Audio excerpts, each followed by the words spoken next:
Hello everyone, welcome to right smart academy. তোমাদের সবাইকে right smart একাডেমিতে স্বাগত জানাই। আমি তোমাদের জীবনবিজ্ঞান শিক্ষক ইমরান সর্দার। আচ্ছা স্টুডেন্টস, আমরা আজকে যে টপিকটা পড়ব সেটা হলো অষ্টম শ্রেণীর দশম অধ্যায় জীব বৈচিত্র্য, পরিবেশের সংকট ও বিপন্ন প্রাণী সংরক্ষণ। এই অধ্যায়টা আমরা আজকে পড়ব। এই অধ্যায়ের একটা টপিক। আমরা অলরেডি কিন্তু এই অধ্যায় থেকে দুটো ক্লাস কমপ্লিট করেছি। দুটো ক্লাসে এই অধ্যায়ের কিছুটা আমরা পড়েছি বা আমি তোমাদেরকে পড়িয়েছি। সেই দুটো ক্লাস থেকে যদি তোমাদের কোথাও বোঝার কোনো অসুবিধা থেকে থাকে, আজকের ক্লাসটা শুরু হওয়ার আগে কিন্তু সেটা আমরা ডিসকাস করব। সেই সাথে পড়া শুরু করার আগে তোমরা বলো সবাই কেমন আছো। আশা করি তোমরা প্রত্যেকে খুব ভালো আছো এবং ভালো থাকার সাথে সাথে পড়াশোনাটাকেও সেই মতো জোরদার করে এগিয়ে নিয়ে যাচ্ছ। কারণ পড়াশোনাটা কিন্তু খুব ইম্পর্টেন্ট। লাইফের আরো অন্যান্য কাজগুলোও যেমন তোমাদের কাছে খুবই গুরুত্বপূর্ণ, তেমনি সেই সাথে কিন্তু পড়াশোনাটাও কিন্তু যথেষ্ট গুরুত্বপূর্ণ একটা অংশ তোমাদের জীবনের। কারণ পড়াশোনা তোমাকে একজন প্রতিষ্ঠিত মানুষ হিসেবে সমাজের কাছে গড়ে তুলবে আর কি। তাহলে এটা অনেক বড় কথা বলে দিলাম, হয়তো তোমরা বুঝতে না পারো বা এখন হয়তো এই জিনিসটা বুঝতে পারবে না, কিন্তু ভবিষ্যতে গিয়ে যখন একটা জায়গায় প্রতিষ্ঠিত হবে তখন বুঝতে পারবে যে না, স্যার যেটা বলেছিল ঠিক বলেছিল। তাহলে চলো আর বেশি কথা না বলে আমি আমাকে এটা বলে দাও যে তোমাদের আগে যে দুটো ক্লাস আমি করিয়েছি এই অধ্যায় থেকে, সেখান দিয়ে যদি তোমাদের কোথাও কোনো বোঝার অসুবিধা থেকে থাকে তাহলে আমাকে বলো, এবং সেটা খুব তাড়াতাড়ি বলো যদি কোনো অসুবিধা থেকে থাকে, নইলে আমি আজকে নতুন ক্লাসটা এখান দিয়ে শুরু করব। আর একটা কথা, আমি সবসময় একটা কথা বলি যে আমার নতুন ক্লাস করার আগে আগের ক্লাসটা কিন্তু খুব ভালোভাবে মন দিয়ে পড়ে আসতে হবে। পড়াশুনো করে না আসলে আগের ক্লাসের, তাহলে কিন্তু এই নতুন ক্লাসটারও অনেক অনেক কিছু বুঝতে অসুবিধা হতে পারে। আবার একটা ক্লাস গ্যাপ হয়ে যাওয়া মানে কিন্তু তোমাদেরই ক্ষতি। তাই সবসময় বলবো আগের ক্লাসটা ভালো মতো পড়াশুনো করেই আসবে। শুধু আগের ক্লাস না, যেগুলো আমি পড়াচ্ছি সেগুলো কিন্তু ভালো করে পড়াশুনো করো। নইলে কিন্তু যদি মনে করো যে আমি কিছুদিন পরে গিয়ে পড়বো বা কিছু, সেটা কিন্তু হবে না। পড়াশুনো কিন্তু একটা নির্দিষ্ট ওয়ে বা নির্দিষ্ট পথ অনুযায়ী করতে হয় বা নির্দিষ্ট একটা সিস্টেম অনুযায়ী পড়তে হয়, নইলে কিন্তু অসুবিধা হয়ে যাবে বা গুলিয়ে যাবে, বা যেমনটা আশা করছো তেমন ফল কিন্তু পাবে না। বা ভেরি গুড, তাহলে সবাই বুঝতে পেরেছো। আচ্ছা, আমরা লাস্ট ক্লাস যেটা করেছিলাম জীববৈচিত্র্য এবং পরিবেশের সংকট থেকে, সেই ক্লাসটা তোমরা আশা করি সবাই করে এসেছো। আমাকে বলো সবাই পড়াশোনা করে এসেছো কিনা, কারণ পড়াশোনার ব্যাপারে কিন্তু আমি যথেষ্ট কঠিন। আগের ক্লাস না করে আসলে কিন্তু আমার নতুন ক্লাস তোমরা করবে না। যে করবে না আগের ক্লাস, সে সেই নতুন ক্লাসে জয়েন হবে না।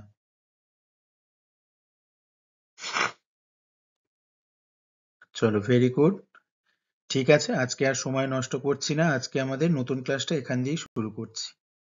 দেখো, আমরা পড়ছিলাম কি দিয়ে? জীব বৈচিত্র্য এবং বন সম্পর্কে আমরা পড়ছিলাম, যেটা আমাদের জীব বৈচিত্র্যের একটা গুরুত্বপূর্ণ অংশ।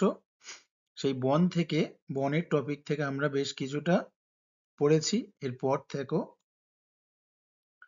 বন কেটে ফেলা এবং পরিবেশের ক্ষতি। বন কেটে ফেললে যে পরিবেশের ক্ষতি সম্মুখীন হয় পরিবেশ, সেটা সম্পর্কে আমরা জানবো। দেখো, মানুষ তার নানা প্রয়োজন, জমির অত্যাধিক চাহিদা, গৃহ নির্মাণ ইত্যাদি বিভিন্ন কারণে কোনো জমিতে দীর্ঘদিন ধরে বেড়ে ওঠা গাছপালার অপসারণ করছে বা কেটেই চলেছে। দেখো, মানুষের বিভিন্ন প্রয়োজন থাকে। এখন কেউ 1 বিঘাতে দূরের কথা, 1 ছটাক জমিও কেউ ছেড়ে কথা বলে না। যদি 1 ছটাক জমি কোথাও বাড়তি পাওয়া যায় সেখানে মানুষ কি করবে, সেই জমিটুকু নেওয়ার জন্য ঝাঁপায়, বা সেখানে সরি সেই জমিটা কিভাবে পাওয়া যাবে মানুষ সেই চেষ্টাটা করবে। এবার মানুষ এটা দেখবে না যে সেই জমিতে বন জঙ্গল আছে কিনা নেই। বন থাকলে সেটাকে কেটে ফেলে কি করে অট্টালিকা করে তুলছে, সে তার নিজের মতো পরিবেশ তৈরি করছে। এর ফলে কি হচ্ছে, বনের বা পরিবেশের ক্ষতি হচ্ছে।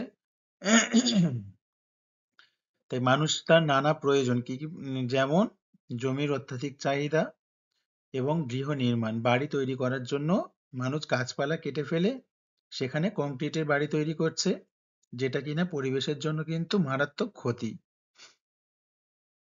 একটা গাছ যখন দীর্ঘদিন বেড়ে উঠছে সে কিন্তু পরিবেশে পরোক্ষভাবে আমাদের অক্সিজেন প্রদান করছে, পরিবেশে প্রচুর পরিমাণে অক্সিজেন প্রদান করে সে। এবং একটা গাছ বেড়ে ওঠা মানে একটা বড় গাছ দিয়ে আমরা বিভিন্ন ধরনের উপকরণ এবং ব্যবহার সামগ্রী পেয়ে থাকি। সেই জন্য একটা গাছ কেটে ফেলা মানে আমাদের কিন্তু আমরাই ক্ষতি করছি। দেখো সারা পৃথিবীতে প্রতি সেকেন্ডে মানুষ প্রায় 1.5 একর বন কেটে ধ্বংস করছে। তাহলে ভেবে দেখো প্রতি সেকেন্ডে মানুষ সারা পৃথিবীতে প্রায় 1.5 একর, পরিসংখ্যানটা কিন্তু অনেক, 1.5 একর মানে অনেকটাই জমি, তাহলে 1.5 একর বন কেটে ধ্বংস করে। এবার দেখা যাক এর ফলে কি কি সমস্যা হতে পারে। এই বন কেটে ফেলার ফলে আমরা কি কি সমস্যার সম্মুখীন হই সেটা আমরা এবার দেখব। দেখো প্রথম সমস্যা হলো মাটির খুব গভীরে বা কম গভীরে যাওয়া গাছ যদি হঠাৎ উপড়ে ফেলা হয়, তবে যে মাটির কণাগুলোকে গাছের মূল আঁকড়ে ধরে থাকে তারা আলাদা হয়ে যায়। খুব স্বাভাবিক এটা, যখন কোনো ছোট গাছ বা কোনো বড় গাছ, যে বড় গাছের যে শিকড় মাটির খুব গভীরে যায় বা কম গভীরে যাওয়া গাছ অর্থাৎ ছোট গাছ যদি হঠাৎ উপড়ে ফেলা হয়, তবে কি হয়, সেই গাছের শিকড় যে মাটিগুলোকে কি করেছিল, আঁকড়ে ধরে রেখেছিল, সেগুলো কি হয়, আলাদা হয়ে যায়। তারপর জল শুকিয়ে গেলে ওই মাটি ঝরঝরে হয়ে যায়, বৃষ্টির ধারায় সেই মাটি সহজে ধুয়ে চলে যায়। যখন গাছ উপড়ে ফেলা হবে এবং সেই জায়গার মাটি কি হয়, ঝরঝরে হয়ে যায় বা ঝুরঝুরে হয়ে যায়, বৃষ্টির ধারায় তখন সেই মাটি কি হয়, সহজে ধুয়ে চলে যায় এবং নিচের পাথর কি হয়, বেরিয়ে যায়। নিচে যে পাথর রয়েছে সেই পাথর বেরিয়ে যায়। ফলে সেখানে তখন আর কোনো উদ্ভিদ জন্মাতে পারে না। তাহলে উদ্ভিদ জন্মাবে কিসের উপরে, মাটির উপরে। সেই মাটি যখন ঝুরঝুরে হয়ে যাবে গাছপালা উপড়ে নেওয়ার ফলে, সেই ঝুরঝুরে মাটিগুলো কি হয়, বৃষ্টি যখন হয় সেই বৃষ্টির সঙ্গে বৃষ্টির জলের সাথে মাটিটা সহজে ধুয়ে চলে যায়। যার ফলে সেই মাটির লেয়ারটা ধুয়ে চলে যাওয়ার পরে নিচে যে পাথরের লেয়ার থাকে সেই পাথরের স্তরটা বেরিয়ে যায়। এবার পাথরের উপরে তো কোনো উদ্ভিদ বেড়ে উঠতে পারে না, উদ্ভিদের বেড়ে ওঠার জন্য মাটির প্রয়োজন। তাই পাথর সেখানে বেরিয়ে গেলে কি হয়, সেই অঞ্চল জুড়ে আর কোনো উদ্ভিদ জন্মাতে পারে না। বিস্তীর্ণ অঞ্চল জুড়ে এই ধরনের ঘটনা দীর্ঘদিন ধরে ঘটতে থাকলে মরুভূমি পর্যন্ত সৃষ্টি হতে পারে।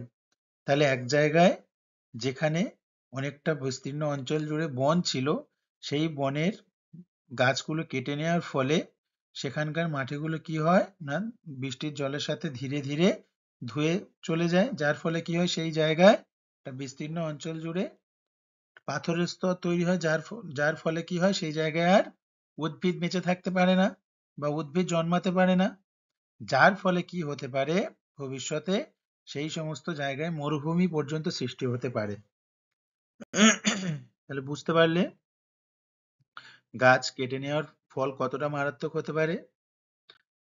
চলো এরপরে দেখো, বন কেটে ফেললে ওই অঞ্চলের মাটি আর বৃষ্টির জল ধরে রাখতে পারে না। তাহলে কি বলছে, বন কেটে ফেললে সেই অঞ্চলের মাটি আর বৃষ্টির জল ধরে রাখতে পারে না, ফলে মাটির নিচের জলের স্তর কমতে থাকে। তাহলে এটা খুবই সিম্পল। দেখো বন কেটে ফেললে কি হয়, ওই অঞ্চলের মাটি আর বৃষ্টির জল ধরে রাখতে পারে না।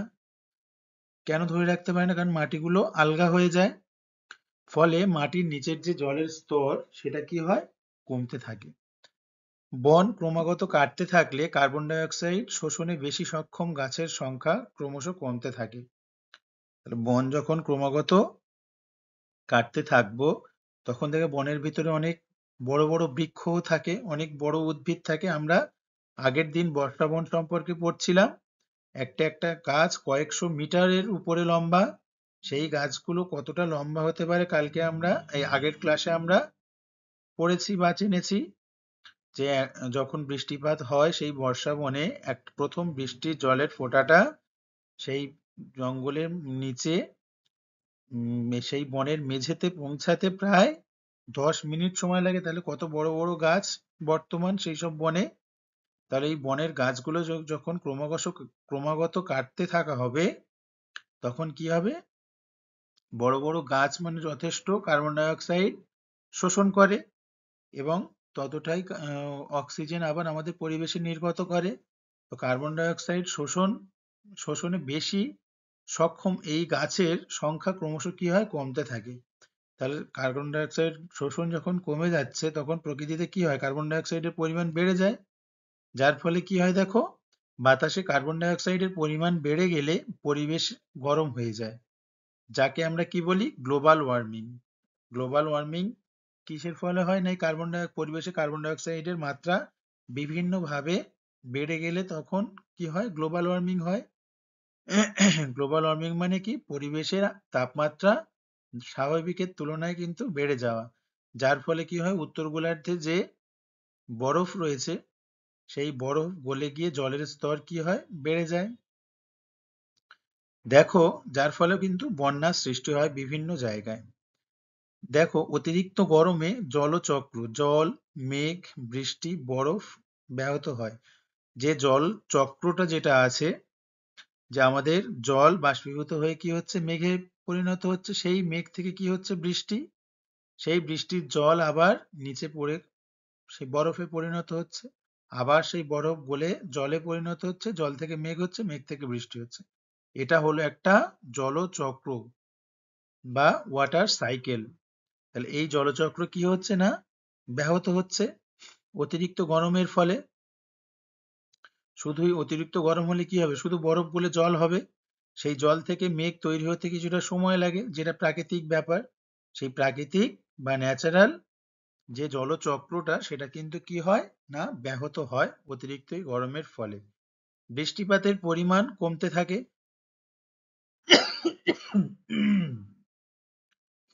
যখন অত্যাধিক জল বেড়ে যাচ্ছে, তখন একটা স্বাভাবিক মাত্রা রয়েছে জল থেকে মেঘ জমার বা জল থেকে জলীয় বাষ্প হওয়ার, সেটা তখন কি হচ্ছে? ব্যাহত হচ্ছে। যার ফলে কি হয়? বৃষ্টিপাতের পরিমাণ, মেঘ যখন কম জমতে শুরু করবে, তখন বৃষ্টিপাতের পরিমাণ কি হবে? না, কমতে থাকে। বা বৃষ্টিপাতের ধরনের পরিবর্তন হয়। অনেক সময় দেখবে অ্যাসিড বৃষ্টি নাম শুনবে। অ্যাসিড বৃষ্টি, আবার বিভিন্ন ধরনের বৃষ্টি হয়, যেগুলো কিন্তু আবার মানুষের পক্ষে ক্ষতিকারক। তাই বিভিন্ন ধরনের আবার বৃষ্টিপাত হতে পারে। ফলে খরার ও বন্যার সম্ভাবনা বাড়ে। যখন বৃষ্টিপাত কম হবে, তখন কি দেখা দেয়? না, খরা দেখা দেয়। খরা কাকে বলে? না, যে সময় বৃষ্টিপাতে কমের ফলে আমাদের শস্যের অভাব হয়, বা আমরা যে খাবারগুলো পাই যেখান দিয়ে, যে উদ্ভিদ থেকে, সেই উদ্ভিদগুলো কি হয়? মারা যায় জল না পাওয়ার কারণে। আবার জল বেশি হয়ে যাওয়ার কারণে কোথাও কোথাও আবার বন্যারও সম্ভাবনা বাড়ে। তাহলে পরোক্ষভাবে গাছ কেটে নেওয়ার এগুলো ফল। বুঝতে পেরেছো আশা করি এই অবধি। দেখো, বিভিন্ন প্রাণী বিশেষ ধরনের গাছ বা বনাঞ্চলকে তাদের বাসস্থানের জন্য ব্যবহার করে। বনে জঙ্গলের মধ্যে যে বিভিন্ন প্রাণী রয়েছে, কয়েক লক্ষ প্রাণী কিন্তু এই ধরনের বনে বসবাস করে।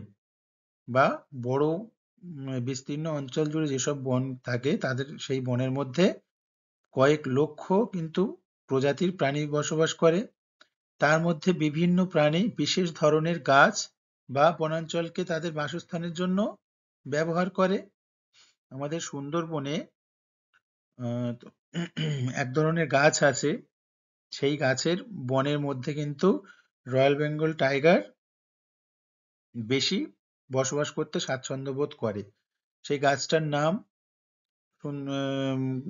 লোকালে গোলপাতা গাছ বলে। তোমরা শুনেছো কিনা জানি না।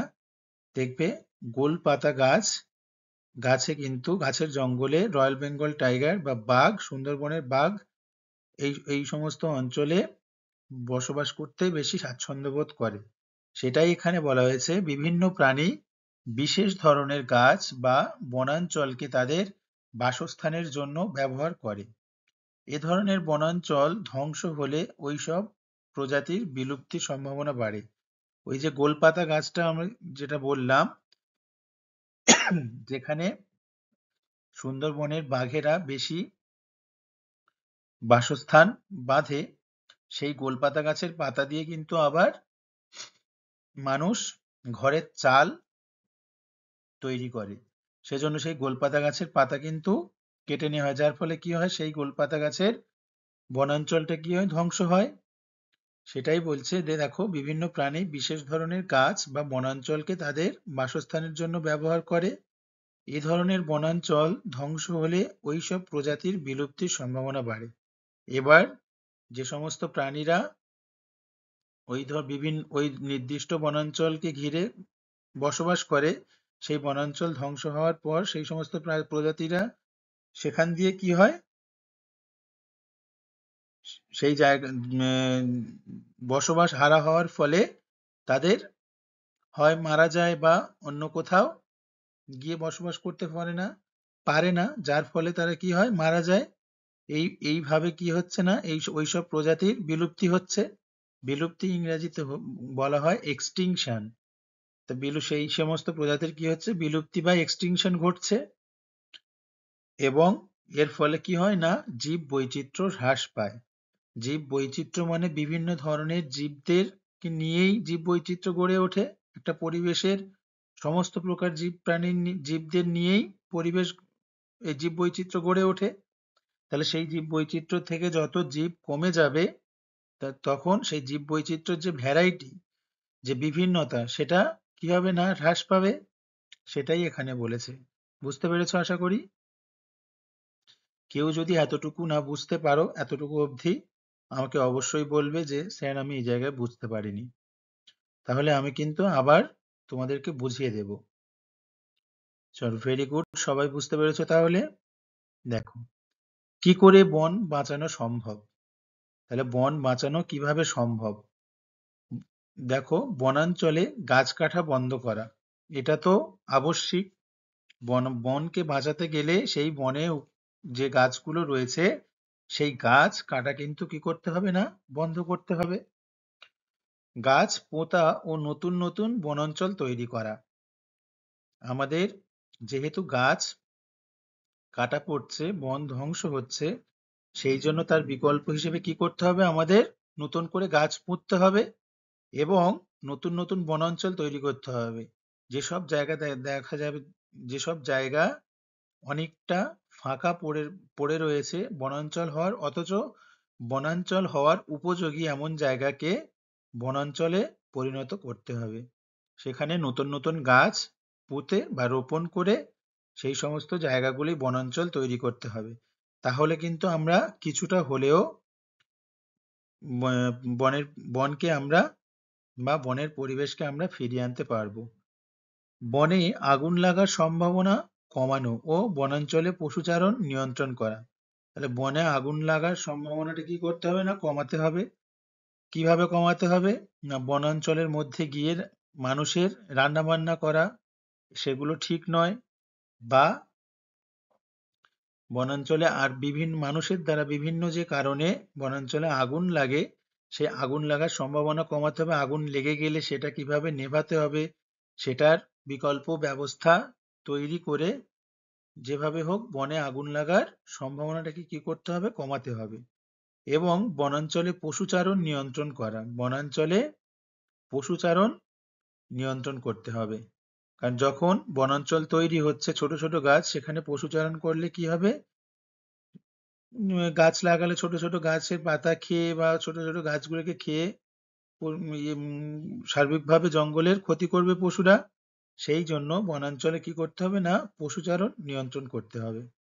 দেখো, বনের পরিণত গাছ কাটা এবং সেই জায়গায় ওই একই প্রজাতির নতুন গাছের চারা লাগানো। তাহলে বনের মধ্যে যে পরিণত গাছগুলো আছে বা যেগুলো বয়স্ক গাছ, যেগুলো অনেকটা বড়, সেই সমস্ত গাছ কেটে ফেলতে হবে এবং সেই জায়গায় ওই একই প্রজাতির, যে প্রজাতির গাছকে কাটা হচ্ছে সেই একই প্রজাতির নতুন গাছের চারা লাগাতে হবে। এছাড়া আর কি করতে হবে দেখো, বনের গাছে কোনো রোগের আক্রমণ ঘটলে উপযুক্ত ব্যবস্থা গ্রহণ করতে হবে। বনের কোনো গাছে যদি রোগের আক্রমণ হয়, তাহলে সেই রোগের আক্রমণ ঘটলে কি করতে হবে না, উপযুক্ত ব্যবস্থা গ্রহণ করতে হবে, যাতে সেই গাছগুলোতে রোগের আক্রমণ না ঘটে তার উপযুক্ত ব্যবস্থা গ্রহণ করতে হবে। দেখো, পশ্চিমবঙ্গের প্রধান দুটি বনভূমি হলো উত্তরবঙ্গের বনভূমি এবং সুন্দরবনের ম্যানগ্রোভস উদ্ভিদের বনভূমি। তাহলে পশ্চিমবঙ্গের প্রধান দুটি বনভূমি, পশ্চিমবঙ্গ আমাদের রাজ্য, এই পশ্চিমবঙ্গের প্রধান দুটি বনভূমি কি না, উত্তরবঙ্গের বনভূমি এবং সুন্দরবনের ম্যানগ্রোভস উদ্ভিদের বনভূমি। উত্তরবঙ্গের উঁচু পাহাড়ি অঞ্চলের, যেটা কিনা ৮০০০ ফুটের উপরে অবস্থিত, উত্তরবঙ্গের যে উঁচু পাহাড়ি অঞ্চল সেটা ৮০০০ ফুটের কিন্তু উপরে অবস্থিত এবং ডুয়ার্সের তরাইয়ের বন দেখা যায়। তাহলে উত্তরবঙ্গে কোন কোন জায়গায় বন দেখা যায় না, উঁচু পাহাড়ি অঞ্চলে, যেটা কিনা প্রায় ৮০০০ ফুটের উপরে অবস্থিত, এবং ডুয়ার্সের তরাইয়ের বন দেখা যায়। এটা হচ্ছে উত্তরবঙ্গের বনভূমি। বর্তমানে পরিবেশের নানান পরিবর্তন ও মানুষের নানাবিধ কার্যাবলীর ফলে ওই বনগুলিতে কিছু সংকট তৈরি হয়েছে। তাহলে দেখো, বর্তমানে কি হচ্ছে, পরিবেশের নানান পরিবর্তন এবং মানুষের নানাবিধ কার্যাবলীর ফলে ওই বনগুলিতে কিছু সংকট তৈরি হয়েছে। তাহলে আমরা জানবো যে এখন বর্তমান পরিবেশের যে নানান পরিবর্তন, এখন যেমন কি হচ্ছে না, গ্লোবাল ওয়ার্মিং হচ্ছে, সার্বিকভাবে আমাদের পরিবেশের উষ্ণতা বাড়ছে, যার ফলে কি হচ্ছে, জলচক্রের পরিবর্তন ঘটছে। এই জলচক্র এবং আরো বিভিন্ন পরিবর্তনের ফলে পরিবেশে নানা পরিবর্তন দেখা দিচ্ছে। যে সময় বৃষ্টি হওয়ার কথা সে সময় বৃষ্টি হচ্ছে না, যে সময়ে গরম হওয়ার কথা সে সময় গরম অতটাও লাগছে না, আবার যে সময় ঠান্ডা বেশি পড়ার কথা সে সময় ঠান্ডা বেশি পড়ছে না, ইত্যাদি নানান পরিবেশের পরিবর্তন ঘটছে, যার ফলে কি হচ্ছে, গাছপালার আগে যেমন যে হারে হতো সেই হারে হচ্ছে না, বা তারা বাধাপ্রাপ্ত হচ্ছে তাদের বৃদ্ধি। সেটাই বলছে, দেখো, বর্তমানে পরিবেশের নানান পরিবর্তন ও মানুষের নানাবিধ কার্যাবলীর ফলে এই বনগুলিতে কিছু সংকট তৈরি হয়েছে। তাহলে এই ধরনের বনগুলিতে কি সংকট তৈরি হয়েছে সেটা আমরা জানবো। দেখো, উত্তরবঙ্গের বনভূমির সংকট। উত্তরবঙ্গের ডুয়ার্স এবং তরাইয়ে বনভূমিতে শাল, গামার, ওদাল, খয়ের, শিশু, আমলকি এবং উঁচু পাহাড়ের ঢালে রোডোডেনড্রন, পাইন প্রভৃতি নানা গাছ চোখে পড়ে। তাহলে উত্তরবঙ্গের ডুয়ার্স এবং তরাইয়ে বনভূমিতে কি কি চোখে পড়ছে, কি কি গাছ চোখে পড়ে, ভালো করে দেখো। গামার, ওদাল, খয়ের, শাল, শিশু, আমলকি ইত্যাদি, এবং উঁচু পাহাড়ের ঢালে রোডোডেনড্রন, পাইন প্রভৃতি নানা গাছ কি হচ্ছে না, চোখে পড়ে। আজ থেকে প্রায় ১০০ বছর আগে বিদেশ থেকে ধুপি গাছের চারা এনে, তাহলে কোন গাছের চারা না, ধুপি গাছের চারা। আর কত আগে না, প্রায় ১০০ বছর আগে ধুপি গাছের চারা এনে উঁচু পাহাড়ের ঢালে ধুপির বন তৈরি করা হয়েছে। তাহলে আগে উঁচু পাহাড়ে যেখানে রোডোডেনড্রন এবং পাইন প্রভৃতি নানা গাছ দেখা যেত, সেই জায়গায় এখন কি হচ্ছে না, এই ধুপি গাছের চারা এনে সেই উঁচু পাহাড়ের ঢালে ধুপির বন তৈরি করা হয়েছে। ডুয়ার্স এবং তরাইতেও এরকম অনেক জায়গাতে মানুষের তৈরি শাল বা সেগুনের বন আছে। মানুষের তৈরি এইসব বন প্রাকৃতিক বনাঞ্চল কেটেই তৈরি হয়েছে। এই যে ধুপির বন তৈরি করা হয়েছে, এই জায়গায় আগে যেসব গাছগুলো ছিল সেগুলো কিন্তু প্রাকৃতিকভাবে বেড়ে উঠেছিল। সেই সব বনাঞ্চলগুলো কিন্তু নষ্ট করে তবেই কিন্তু সেখানে ধুপির বন তৈরি করা হয়েছে। তাহলে সেক্ষেত্রে কি হয়েছে না, প্রাকৃতিক যে বনাঞ্চল সেটাকে আমরা ধ্বংস করেছি। আবার ডুয়ার্স এবং তরাইতেও এরকম অনেক জায়গাতে প্রাকৃতিকভাবে গড়ে ওঠা বনাঞ্চলকে নষ্ট করে মানুষ শাল বা সেগুনের বন তৈরি করেছে। তাহলে মানুষের তৈরি এইসব বন কিন্তু প্রাকৃতিক বনাঞ্চল কেটেই তৈরি হয়েছে। সেটা একরকম ভাবে কিন্তু বনভূমির সংকট তৈরি করেছে। চা বাগানের জন্য প্রাকৃতিক বনাঞ্চলের অনেকটাই সংকুচিত। তাহলে আমরা যে চা বাগান দেখতে পাই উত্তরবঙ্গে, সেই চা বাগানের জন্য কি হচ্ছে না, প্রাকৃতিক বনাঞ্চলের অনেকটাই কিন্তু নষ্ট করে সেই চা বাগান তৈরি করা হয়েছে, যার ফলে এই প্রাকৃতিক বনাঞ্চলের অনেকটাই কি হয়েছে না, কমে গেছে বা সংকুচিত হয়ে গেছে। বুঝতে পেরেছো আশা করি এই অবধি? চলো, ভেরি গুড। এরপরে দেখো, চিতাবাঘ গন্ডারের বসবাস উপযোগী জঙ্গল ও জলের তৃণভূমি আয়তনে ক্রমশ সংকুচিত হয়ে আসতে থাকায় ও মানুষের বসতি বেড়ে উঠতে থাকায় উত্তরবঙ্গের বনভূমিতে থাকা একশৃঙ্গ গন্ডার ও চিতাবাঘের অস্তিত্ব বিপন্ন হয়ে উঠেছে। দেখো, বিভিন্ন ধরনের প্রাণী যেমন চিতাবাঘ, গন্ডার প্রভৃতি প্রাণীদের বসবাস উপযোগী যে জঙ্গলগুলো, সেই জঙ্গল এবং যেখানে তারা ঘুরে বেড়ায় সেই তৃণভূমি অঞ্চল আয়তনে কি হচ্ছে না, সংকুচিত হয়ে আসতে থাকায়, কারণ মানুষ অত্যাধিক হারে বাড়ছে এবং মানুষের বসতি গড়ার উদ্দেশ্যে মানুষ কি করছে, বনাঞ্চলগুলি ক্রমশ কেটে ফেলছে, যার ফলে এই সমস্ত প্রাণীরা, চিতাবাঘ, গন্ডার প্রভৃতি প্রাণীরা যে অঞ্চলে বসবাস করে বনের, সেই সব বনাঞ্চল কি হচ্ছে, সংকুচিত হয়ে আসছে, যার ফলে কি হচ্ছে, যে একশৃঙ্গ গন্ডার ও চিতাবাঘের অস্তিত্ব কি হচ্ছে না, বিপন্ন হয়ে উঠছে। বন কেটে হাতির যাতায়াতের পথে রেল লাইন বসানো ও জনবসতি গড়ে ওঠায় উত্তরবঙ্গের বনভূমির আর এক সংকট হলো মানুষ হাতি সংঘাত। তাহলে বন কেটে কি করছে না, হাতির যাতায়াতের পথে রেল লাইন বসানো, দেখবে উত্তরবঙ্গের বিভিন্ন জায়গাতে দুধারে জঙ্গল, মাঝখান দিয়ে কি হয়েছে না, রাস্তা হয়ে গেছে কখনো, বা কখনো তোমার রেল লাইন করে দিয়েছে, রেল লাইন রয়েছে। তো এই সমস্ত জায়গায় কি হয়, এই সমস্ত জায়গাগুলি কি ছিল না, বিভিন্ন প্রাণীদের চলার পথ ছিল।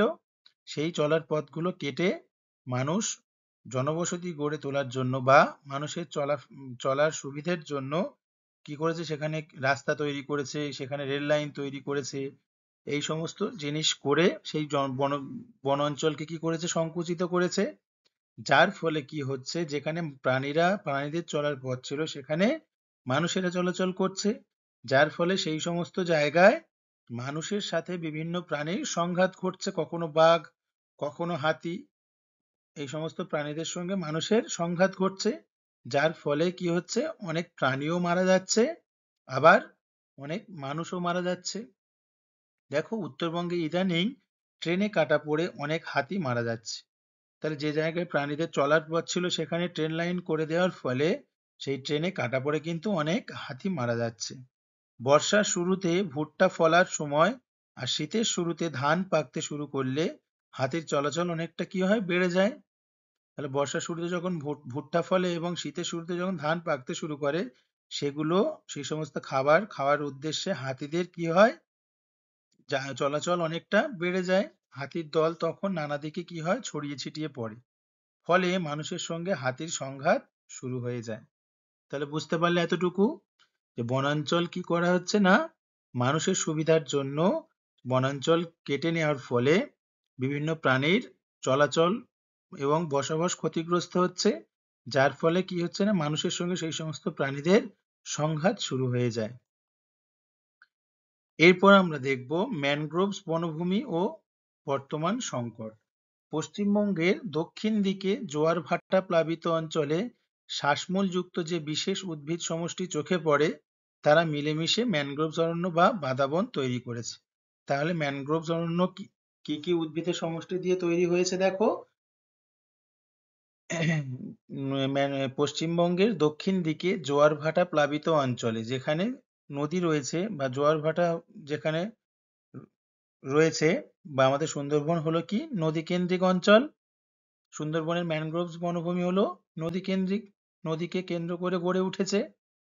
দেখো, এখানে যেহেতু জোয়ার ভাটা চলে, সেই জোয়ার ভাটা প্লাবিত অঞ্চলে কি হয়, শ্বাসমূল যুক্ত যে বিশেষ উদ্ভিদ সমষ্টি চোখে পড়ে, তারা মিলেমিশে ম্যানগ্রোভ অরণ্য বা বাদাবন তৈরি করেছে। শ্বাসমূলটা কি, যে এই জোয়ারের সময় দেখবে কিছু উদ্ভিদ জলের নিচে একেবারে ডুবে যায়, আবার ভাটার সময় সেগুলো আবার বেরিয়ে আসে। তো সেই সমস্ত উদ্ভিদ যখন জলের নিচে পুরোটা না গেলেও অর্ধেকটা অবস্থায় বা কিছুটা যখন ডুবে যায়, তখন তাদের শ্বাস নিতে অসুবিধা হয়। সেই জন্য তারা কি করে না, সেই শ্বাসমূল তৈরি করে, যেগুলো কিনা মাটির স্তর থেকে কিছুটা উঁচুতে উঠে আসে বা উঁচুতে বেরিয়ে আসে এবং শ্বাসের কাজে ব্যবহৃত হয় আর কি। তো এই ধরনের মূলগুলিকে আমরা শ্বাসমূল বলে থাকি। আবার কিছু কিছু উদ্ভিদের ঠেস মূল দেখা যায়, যেহেতু সেই সমস্ত গাছগুলো জলের নিচে ডুবে যায়, সেই জন্য সেই জলের স্রোতে যাতে সেই গাছগুলো না ভেসে চলে যায়, তার জন্য বিভিন্ন ঠেস মানে বাংলা কথা হলো যে কোনো কিছুকে নির্ভর করে বা কোনো কিছু আঁকড়ে দাঁড়িয়ে থাকা। তো সেই কোনো কিছুটা হলো এখানে কিছু কিছু মূল বেরিয়ে থাকে, সেই মূলগুলো কিন্তু মাটিকে ভালো মতো আঁকড়ে ধরে রাখে, সেই মূলগুলোকে আমরা ঠেস মূল বলে থাকি। দেখো, এই বনের উদ্ভিদেরা বেঁচে থাকার জন্য নানা কৌশল অবলম্বন করে। এই কৌশলগুলোই হচ্ছে, এই দেখো, শ্বাসমূল ঠেসমূল যেটা বললাম সেটাই। শ্বাসমূল হলো মাটি থেকে কিছু মূল উপরের দিকে, মাটির থেকে উপরের দিকে বেরিয়ে থাকে শ্বাস নেওয়ার জন্য। আর ঠেসমূল হলো গাছ থেকে বেশ কিছু মূল বেরিয়ে গিয়ে মাটিকে আঁকড়ে সেই গাছটাকে ধরে রাখে, যাতে সেই গাছটা কি হয়, জলের স্রোতে যাতে বয়ে না চলে যায়।